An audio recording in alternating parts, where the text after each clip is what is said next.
함께 나눌 말씀은 사도행전 17장 1절에서 9절 말씀 함께 우리 합독하도록 하겠습니다. 화면을 보시고요. 그들이 암비볼리아와 아볼로니아로 다녀가 데살로니가에 이르니 거기 유대인의 회당이 있는지라 바울이 자기의 관례대로 그들에게 들어가서 새 안식일에 성경을 가지고 강론하며 뜻을 풀어 그리스도가 해를 받고 죽은 자 가운데서 다시 살아나야 할 것을 증언하고 이르되 내가 너희에게 전하는 이 예수가 곧 그리스도라 하니 그 중에 어떤 사람 곧 경건한 헬라인의 큰 무리와 적지 않은 귀부인도 권함을 받고 바울과 실라를 따르나 그러나 유대인들은 시기하여 저자의 어떤 불량한 사람들을 데리고 때를 지어 성을 소동하게 하여 야손의 집에 침입하여 그들을 백성에게 끌어내려고 찾았으나 발견하지 못함에 야손과 및 형제들을 끌고 읍장들 앞에 가서 소리질러 이르되 전하를 어지럽게 하던 이 사람들이 여기도 이르매 야손이 그들을 맞아들였도다. 이 사람들이 다 가이사의 명을 거역하여 말하되 다른 임금 곧 예수라 하는 이가 있다 하더이다 하니 무리와 읍장들이 이 말을 듣고 소동하여 야손과 그 나머지를 사람들에게 보석금을 받고 놓아주니라. 아멘. 오늘 주보에 보시면 오늘 전할 말씀의 요약이 한 장의 앞뒤로 프린트아웃 되어 있습니다. 나중에 설교를 다 들으시고 가시면서 집에 가셔서 확인하시면서 다시 은혜가 됐으면 좋겠고요. 영적인 말씀을 듣지만 이렇게 맛있는 음식 냄새가 코를 자극해주고 또 곧 이 우리가 누리게 될 귀한 그 미를 생각하니까 마음이 한결 차분해집니다. 저도 이 그릴을 상당히 좋아하는 사람인데 마음이 너무 평안해지네요. 귀한 말씀 평안한 가운데 마치 영적인 양식이 우리 코와 입을 즐겁게 하는 것이라고 생각하시면서 귀한 말씀 들었으면 좋겠습니다. 빌립보에서 선교 사역을 마친 바울이 여러 도시들을 지나서 데살로니가에 도착했습니다. 빌립보와 데살로니가의 가장 큰 차이라면, 오늘 말씀이 주목하고 있는 가장 큰 차이라면 빌립보에는 회당이 없었지요. 유대인들이 그리 많지 않았습니다. 그래서 남자들이 많지 않아서 보통 회당을 구성하려면 적어도 유대인 남자 10명이 있어야 회당을 구성할 수 있는데 그마저도 없어서 그리스인 남편들을 둔 유대인 여자들이 따로 모여서 물가에서 예배를 드리고 결례를 행하고 있었고 그곳에 가서 복음을 전하면서 많은 일들이 일어났었습니다. 그래서 그곳에서의 사역을 마치고 이제 데살로니가로 와 보니까 데살로니가에 회당이 있었습니다. 많은 유대인들이 데살로니가에 살고 있었던 거죠. 2절 말씀에 이렇게 말해주고 있습니다. 바울이 자기의 관례대로 그들에게 들어가서 새 안식일에 성경을 가지고 강론하였다. 바울이 자기의 관례대로, 우리가 이미 많이 여러 번 드렸죠. 바울이 가지고 있는 선교의 원칙 중에 한 가지가 있는데 어느 도시에 가든지 그 도시에 회당이 있으면 꼭 먼저 그 회당에 들어가서 먼저 말씀을 전했습니다. 그리고 나서 그 회당에서 복음을 받아들이는 사람들에게 복음을 가르치고 혹여 그 회당에서 바울을 배척하고 복음을 거부하고 적대적으로 공격하는 사람이 있으면 그때부터 그곳에서 나와서 이방인들에게 집중적으로 복음을 전했던 원칙들이 있었지요. 그 이유는 짐작해보고 여러 가지 에듀케이티드 게스 여러 가지 상황들을 우리가 짐작해보건데 바울이 그 전에 유대인들을 사랑했는데 그 사랑하는 방식을 그리스도인들을 핍박하는 방법으로 유대인들을 사랑했다면 예수를 만난 이후에는 참된 유대인, 자기 혈족에 대한 참된 사랑이 무엇이냐? 그들에게 복음을 전하는 것이다 라는 것을 깨달았고 그래서 그 원칙을 어디 가나 항상 지켰던 것 같습니다. 그리고 두 번째 원인이라면 유대인과 헬라인은 같은 데 살고 있을지라도 저희가 그렇잖아요. 우리가 미국에 살고 있지만 우리 한국 사람들을 모이면 저렇게 바비큐를 구워야 하고 저렇게 한국 음식을 항상 준비를 해야 하지 않습니까? 그래서 문화적인 차이가 여전히 있다는 것이죠. 그래서 유대인에게 복음을 전하는 방식과 헬라인들에게 복음을 전하는 방식을 달리 했다는 것입니다. 자, 그런데 우리가 이제 중요하게 생각해야 할 것은 바울이 이미 여러 차례 회당에 들어가서 복음을 전했기 때문에 그가 회당에 들어가서 복음을 전했을 때 어떤 일이 발생할 것인지에 대해서 이미 경험으로 알고 있었다는 것이죠. 그가 회당에 가서 복음을 전했을 때 그가 전하는 복음으로 인해서 비교적으로 유대인들의 성경이라든지 유대인들의 구약 성경의 내용들을 잘 알지 못하는 헬라인들, 회당에 들어와 있는 헬라인들이라든지 아니면 하나님을 경외하는 헬라인들과 연결되어 있는 혹은 헬라인들의 부인들이라든지 그들은 편견이 없어요.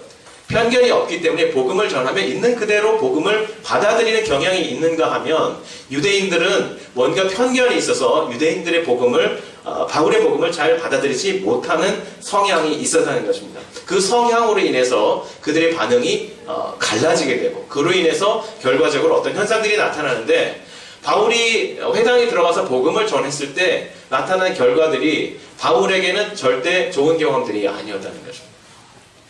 우리가 인간적으로 보자면 그가 회당에 들어가서 복음을 전할 때마다 그들은 유대인들에게 미움을 받았고 유대인들이 심지어 어느 정도 그를 미워했냐면 그 터키 지역에 있을 때는 비스디아 안드역과 이고니온 지역에서 루스드라까지 100마일의 거리가 있는데 그 100마일의 거리를 며칠 동안 걸어와서 바울에게 돌을 던졌다는 것입니다. 그토록 유대인들이 바울을 미워할 정도로 죽이고 싶을 정도의 미움을 그들에게 받았는데 그러나 그러한 사건들이 한 번에 끝난 것이 아니라 그가 회당에 들어가서 복음을 전할 때마다 그 aftermath가 그 결과가 항상 그렇게 나타났다는 거예요. 그래서 바울은 알고 있었습니다. 이번에도 회당에 들어가서 복음을 전하면 이들이 나에게 어떠한 threatening, 어떠한 위협을 가할까? 어떠한 위험이 될까? 나에게 어떠한 어려움이 닥쳐올까? 그는 알고 있었다는 것입니다. 그러나 바울은 자기의 선교의 원칙을 저버리지 않고 이번에도 동일하게 회당에 먼저 들어가서 복음을 전했습니다. 그리고 비슷한 결과를 또 맞게 된 것이죠. 저는 이 오늘 본문을 쭉 읽어가고 그 다음에 10절 말씀을 우리가 오늘 이제 다음 주에 강의하게 될 텐데 10절 말씀을 읽는데 갑자기 마음에 확 감동이 다가왔는데 그렇게 해서 유대인들에게 미움을 받고 이제 그 형제들이 몰래 그를 죽이러 온, 그를 잡으러 온 사람들을 몰래 그를 빼돌려서 바울을 베레아로 갈 수 있도록 배려해 주었습니다. 그래서 베레아로 갔는데 여러분 10절 말씀을 보시면 그가 또 베레아에서 회당을 찾아갔다 이렇게 말씀해 주고 있어요. 바울의 마음속에 있는 복음을 자신의 혈족에게 전하고자 하는 한 사람이라도 더 구원하고자 하는 그 마음을 우리가 거기서 보았습니다. 제가 거기서 봅니다.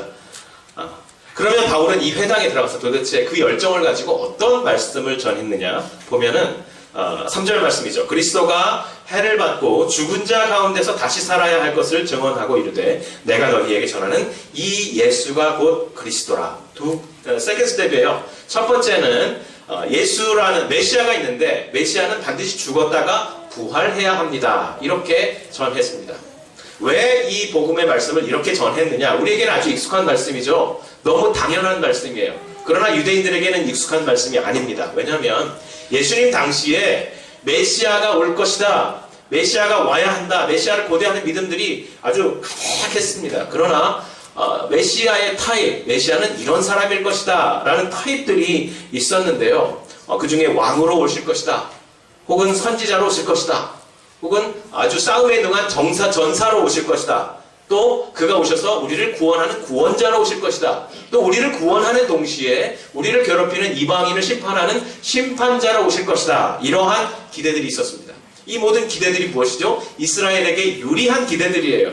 그들이 원하는 바를 이루어주는 메시아의 모습들입니다. 그런데 그 중에 그들이 원하지 않는 모습의 메시아에 대한 이야기도 구약 성경에는 있었어요. 특히 우리 이사야서를 보면 이사야서의 특징이 뭐냐면 오실 메시아에 대해서 뭐라고 표현해주고 있냐면 고난받는 종이다. 우리에게 메시아가 올 텐데 그는 반드시 고난을 당하고 그는 죽어야 할 것이다 라고 전해주는 메시아의 모습입니다. 이것은 그들의 입장에서 바라볼 때에 오랜 역사 동안 바벨론의 포로로 가서 그 고통스러운 삶을 살아가면서 우리 메시아를 기다리는 그들의 기대에 비추어 볼 때에 절대 달갑지 않은 메시아의 모습이죠. 그래서 이스라엘 사람들은 이사야서에서 말했던 그 메시아, 그 고난의 종은 메시아에 대한 얘기가 아니라 우리 이스라엘을 설명하는 것이다. 우리 이스라엘이 지금처럼 이렇게 역사적으로 고난을 받는 모습을 설명해주는 것이다 라고 얘기를 했다는 것입니다. 그러나 이사야서는 분명히 말해주고 있죠. 우리가 각기 제 길로 갔거늘 우리는 다 양 같아서 각기 제 길로 갔거늘 주께서 우리 무리의 죄악을 그에게 담당시키셨노라. 예수 그리스도 그 메시아가 우리의 죄악을 위해서 죽는 것이지 이스라엘을 가지고 우리의 우리가 고난받는 메시아가 아니라 우리가 그 고난받는 종이다라고 생각했던 그 해석의 구약을 이해하는 그들의 편견, 고난 속에서 만들어진 고난받고 싶지 않은 번영된 민족의 삶을 살고 싶은, 다시 옛날의 다윗과 솔로몬의 영광을 부활시켜서 우리가 그 시대를 살아가고 싶은 그 욕심 속에 있는, 너무 고난스러워서 그들의 편견으로 읽는 그러한 메시아관이 아니었다는 것입니다. 그래서 바울의 첫 번째 메시지가 그것이었습니다. 우리의 민족적인 이기주의적인 편견을 버리고 메시아를 볼 수 있어야 합니다. 메시아는 반드시 우리를 위해서 오셔서 죽어야 하고 그리고 다시 부활하셔야 합니다. 두 번째 메시지죠. 그가 바로 예수 그리스도입니다. 예수가 우리를 위해서 저주를 받아서 십자가에 달려 죽으셨고 우리에게 쏟아져야 할 모든 저주를 그가 홀로 감당하셨고, 그가 바로 이사야서에서 말했던 고난의 종, 우리의 구원자였습니다. 이렇게 복음을 전했죠.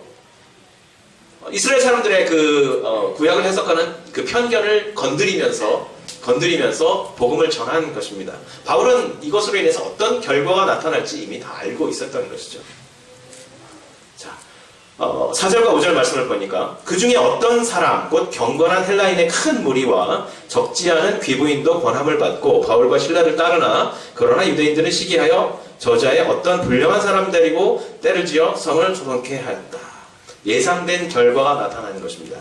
이 4절 말씀은 사실은 약간 우리말 성경의 해석이 약간 부드럽지 못한 부분이 있습니다. 그 중에 어떤 사람 곧 헬라인의 무리들, 원고가 떨어졌죠. 헬라인의 무리들, 이렇게 이제 설명하고 있는데, 그 중에 어떤 사람과 헬라인의 많은 무리들과 적지 않은 귀부인들을 동격으로 설명하고 있는데, 사실 우리가 원문 성경 그리고 영어 성경을 보면 이것이 동격이 아니라 대조예요. 그 중에 어떤 사람이 아니고 숫자가 얼마 되지 않는 몇몇 유대인들, 그러나 많은 헬라인들, 그리고 적지 않은 귀부인들, 이렇게 대조하고 있는 것입니다. 해석의 편견을 가지고 있던 유대인들은 이 복음을 전했을 때 그들의 마음에 불편함을 느끼고, 우리의 메시아가 죽어야 된다고, 그가 고난을 받아야 된다고, 그런 사람을 우리의 메시아로 받아들여야 된다고, 더구나 예수가 그 메시아라고 그들은 받아들일 수 없었습니다. 그 편견을 내려놓을 수 없었단 말이죠. 그래서 그들 중에, 유대인들 중에 복음을 받아들였던 사람은 아주 극소수에 불과했다라고 말씀해주고 있는 반면에, 그러한 편견이 없이 그대로 복음을 있는 대로 들을 수 있었던 회당 안에 들어와 있던 헬라인들과 또 귀족들의 아주 그 리딩 피겨들이죠. 그 도시에 영향력이 있는 사람들의 귀부인들이 회당 안에 들어가 있었는데, 그들 중에 아주 많은 수가 복음을 받아들이고 바울을 따라갔다는 것입니다. 여러분, 많은 사람들이 기후 이후에 이제 유대인들이 소동을 일으키잖아요. 이런 모습을 보면서 유대인들 나쁜 사람, 유대인들은 얼마나 참 못된 사람들인가, 이렇게 설명을 하는데, 여러분 생각을 해보세요. 예배를 드리고 있는데 어떤 순회하는 그 부흥사가 와서 복음을 한번 딱 전하고 나서 사람들이 우르르 그를 따라 나가서 저쪽 가까운 곳에 교회를 개척하고 거기서 설교를 하는 거예요. 그러면 여러분, 사람들이 우르르 따라가서 그 교회가 얼마나 소동이 일어나고 얼마나 마음이 상하겠습니까? 정말 마음이 많이 상했습니다. 유대인들이. 그래서 결국 그것이 이제 폭력으로 나타나게 되는 것이죠. 자, 이 바울의 복음 전한 것, 그 복음을 전해 듣고 일어나는 그 반응, 거기서 생겨나는 유대인들의 그 미움. 근데 유대인들의 미움은 사실은 그들이 생각했던, 우리가 흔히 생각했던 그 종교적인 헌신 때문에 나타나는 것이 아니에요. 자, 생각을 해보십시오. 그들이 살고 있는 곳이 유대 땅이 아니라 헬라 지역이에요. 데살로니가예요. 아주 융성한 도시 중에 하나입니다. 마게도니아에. 그 중에 많은 헬라인들, 그리고 귀족들의 부인들, 그들의 정치적이고 경제적이고 여러 가지 사회적인 영향력이 그 지역에 어마어마했다는 것이죠. 근데 실제로 유대인들이 그들에게 많이 의지해 있었습니다. 여러 가지 경제적인 것, 돈의 이슈. 그런데 바울이 복음을 전한 후에 회당에 많은 헌금을 하고 회당에 많은 이익이 되었던 그 사람들이 바울의 복음을 따라서 훅 빠져나가 버립니다. 여러분, 그들 마음속에 분노가 생겼습니다. 그 분노를 이제 폭력으로 발산하게 되는 거죠. 결국 오늘 이 유대인들의 마음속에 있었던 복음을 저버리게 되는 그 이유의 핵심적인 자리에 무엇이 있냐면, 여러분, 바울이 빌립보에서 귀신 들린 한 여종의 귀신을 쫓아내어 줄 때에 그 주인이 왜 바울을 미워했고 때렸고 감옥에 가두었습니까? 더 이상의 소득이 그들에게 주어지지 않는 모습을 보고, 않는 상황을 보고 그렇게 했다고 얘기했습니다. 이 유대인들도 그 심 깊은 것까지 들어가 보니까 왜 바울의 복음을 거부했느냐? 물론 그들이 생각했던 구약을 이해하는 편견도 있었지만, 정말 핵심적인 자리는 무엇이냐? 그들에게 계속해서 주어지던 혜택, 경제적인 혜택, 정치적인 혜택, 사회적인 유익들, 이것들이 더 이상 주어지지 않는다는 사실 때문에 복음을 거부한 것입니다. 공동체, 이 회당의 리더들이 얼마나, 그들의 신학이 얼마나 땅에 떨어져 있고 얼마나 세속화되었고 얼마나 그들의 영적 권위가 부패해져 있는가를 오늘 바울은 그대로 보여주고 있는 것이죠. 계속해서 말씀드린 것처럼 누가는 이렇게 복음이 전해지는 자리마다 그 복음은 우리 삶의 가장 현실적인 이슈, 돈의 문제, 힘의 문제, 사회적인 영향력의 문제, 그 앞에서 복음을 우리가 어떻게 받아들일 것인가, 그 이슈에 대해서 깊이 침을 찔려 놓는다는 것입니다. 그저 간단하게 그들의 신학이 달랐고 그들의 생각이 우리와 달랐습니다, 그래서 분열이 생겼습니다, 이게 아니라 우리의 마음속에 있는 세상과 복음 사이에 복음이 선포되었을 때에 선이 그어질 수밖에 없는 그 선 앞에서 어떻게 결정하느냐, 어떤 결정을 내리느냐에 대해서 누가는 그 현실을 그대로 보여주면서, 복음은 이렇게 한번 선포되면 그 복음 자체가 우리의 삶에서 어떤 결정을 해야 되는지 결정을 하도록 우리에게 강하게 챌린지한다고 말씀해주고 있는 것입니다. 회당에서의 복음 전도, 이렇게 예외 없이 복음은 선포되면, 복음이 올바로 들려지면 그 복음 앞에서 누구나 삶의 중요한 결정을 할 수밖에 없다는 것을 알고 있는 바울이 그 복음을 전했을 때에 항상 이렇게 스스로 바울 자신에게는 고통이 되는 결과가 나타난다는 것을 알면서도 그는 들어가서 복음을 전할 수밖에 없었습니다. 여러분, 오늘 복음이 들려질 때, 그리고 여러분의 삶의 매 순간에서 복음이 여러분에게 다가올 때, 우리에게 다가올 때 우리는 어떤 결심들을 하면서 살아가고 있습니까?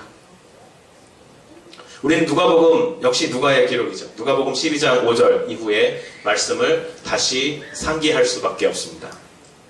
예수께서 말씀하셨습니다. 내가 세상에 화평을 주려고 온 줄로 아느냐?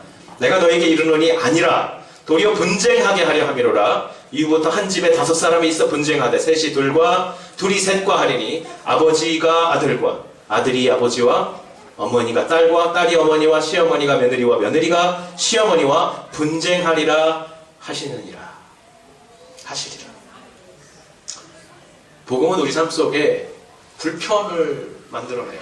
뭔가 불편한, 이것을 그동안은 그냥 그렇겠지, 유야무야, 그냥 이렇게 살면 되지, 남들도 다 하는데 뭐, 이렇게 살아가도 되도록 그동안은 그냥 뭉뚱그려져 있는 앰비게스한 그 이야기 속에 살아갔는데, 복음이 선포되면 우리 삶의 엣지가, 그 끝이 분명하게 드러나게 되고 거기서 결정을 할 수밖에 없는 상황에다가 우리를 몰아넣는다는 것이죠. 바울은 이 불편함을 피해가지 않았어요. 그가 회당에 들어가면 반드시 불편한 순간이 다가올 것이다. 불편한 정도가 아니라 매를 맞고, 여러분, 로마의 그 매를 때리는 사람이 채찍으로 매를 때리면 이 등 가죽이 다 벗겨져요. 뼈까지 아프게 맞는단 말이죠. 그런 매맞음을 당할 것이라는 것을 알면서도 그는 가서 복음을 전하고 그 불편함을 감수했습니다. 왜냐? 그렇게 해야 그 중에 하나님께서 부르시는 사람을 불러낼 수 있다는 것을 알았기 때문입니다. 복음이 오늘 우리에게 그 불편함을 감수하고 주님께로 나오라고 지금 우리에게 전해주고 계십니다. 여러분, 이 불편하심 앞에서 어떤 결심을 하시겠습니까?